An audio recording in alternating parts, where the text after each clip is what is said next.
শিক্ষার্থীবৃন্দ, তোমরা কেমন আছো? আশা করি তোমরা ভালো আছো, সুস্থ আছো। ষষ্ঠ শ্রেণীর শিক্ষার্থীবৃন্দ, আজকের ক্লাস থেকে তোমাদেরকে স্বাগতম জানাচ্ছি।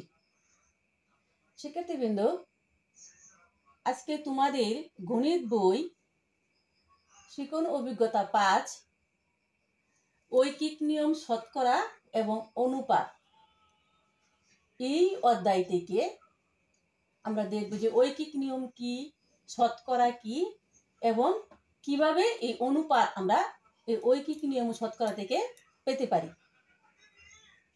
শিক্ষার্থীবৃন্দ, আশা করি তোমরা আমার পাশে থাকবে এবং খাতা কলম নিয়ে তোমরা আমার ক্লাসে অংশগ্রহণ করবে। শিক্ষার্থীবৃন্দ, এই যে ঐকিক নিয়ম, ঐকিক হলো, যদি আমরা উদাহরণ দিয়ে বোঝাইতে চাই, এক হালি কলার দাম 20 টাকা। তো সেখান থেকে যদি আমরা নির্ণয় করি একটি কলার দাম কত, এই যে এককের মান নির্ধারণ করব, সেই এককের মানটাই হইল ঐকিক। আমরা কোনো সমস্যাকে এককের সাথে তুলনা করে আমরা সেই মানটা নির্ণয় করব। তো এককের সাথে তুলনা করে যে সমস্যার সমাধান করা হয় সেটাই ঐকিক নিয়ম। তো শিক্ষার্থীবৃন্দ, এক হালি কলার দাম হলো 20 টাকা। তো সেখান থেকে যদি আমি 10টি কলার দাম নির্ণয় করি,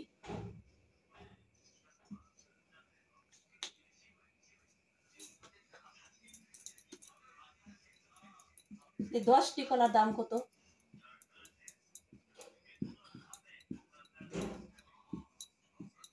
শিক্ষার্থীবৃন্দ, তাহলে আমরা কি লিখবো যে এক হালি সমান 4টি। তাহলে 4টি কলার দাম কত? 4টি কলার দাম 20 টাকা। তো একটি কলার দাম 4টি কলা যদি তুমি 20 টাকা দিয়ে কিনো, তাহলে একটা কলা কিনতে তোমার কি কম টাকা লাগবে।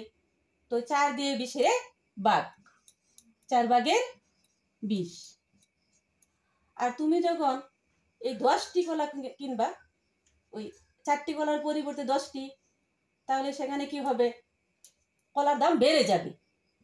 তো 10টি কলার দাম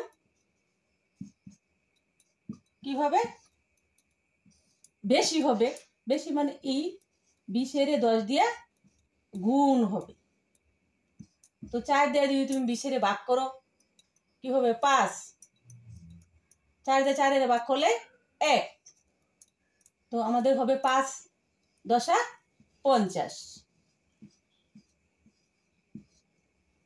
তো 4টি কলার দাম যদি 20 টাকা হয়, তাহলে 10টি কলার দাম হবে 50 টাকা। তো শিক্ষার্থীবৃন্দ, এইভাবে যদি আমরা এই এককের মান নির্ধারণ করে কোনো সমস্যার সমাধান করি, তাহলে আমরা এই যে ঐকিক এই নিয়মের সমস্যা সমাধান করতে পারবো।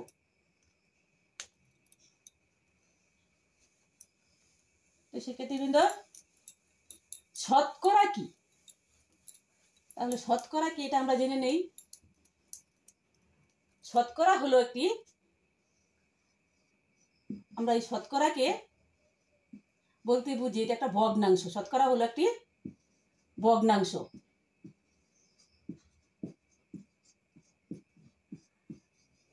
মানে শতকরাকে কি দিয়ে প্রকাশ করবো তোমরা? এই যে এই চিহ্ন দিয়ে প্রকাশ করবো। এই চিহ্নটির নাম কি? এই চিহ্নটি আমরা পার্সেন্ট বলি। এই চিহ্ন দিয়ে তোমরা প্রকাশ করবা। এবং এই চিহ্নটির মান কত, এই চিহ্নটি যে ভগ্নাংশ, শতকরা যে ভগ্নাংশ, সেই ভগ্নাংশটা কত? 100 ভাগের 1। তো ভগ্নাংশ হলে আমাদের কি হয়? ভগ্নাংশ হলে আমাদের হর থাকে এবং লব থাকে। যেহেতু শতকরার হর আছে এবং লব আছে, সুতরাং এটা একটি ভগ্নাংশ। এই ভগ্নাংশটাকে যদি আমরা অনুপাত আকারে লিখি, তাহলে কিভাবে লিখব? 1:100। তাহলে এটা সমান কি? এই যে হর হবে আমাদের 100 মানে আমাদের এটা হলো উত্তর রাশি, আর এটা হলো পূর্ব রাশি। পূর্ব রাশি হবে আমাদের লব, আর উত্তর রাশি হবে আমাদের হর। এই যে 1, এটা উত্তর রাশি। তো আমরা যে কোনো ভগ্নাংশকে অনুপাত আকারে লিখতে পারি। দেখো আমি এখানে লিখলাম একটা ভগ্নাংশ, দেখো 6/5। এখন এই 6/5কে তুমি যদি অনুপাত করে লিখো তাহলে কিভাবে লিখবা? 5/6। এই শতকরা সংক্রান্ত আমরা কিভাবে কোনো সমস্যার সমাধান করব? শিক্ষার্থীবৃন্দ, তো আমরা শতকরা সমস্যাটা দেখি।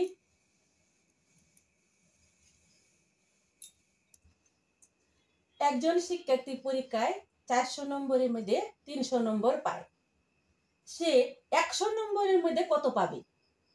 সমাধান, যে শিক্ষার্থী 400 নম্বরের মধ্যে পায় 300 নম্বর, একের মধ্যে কত পায়?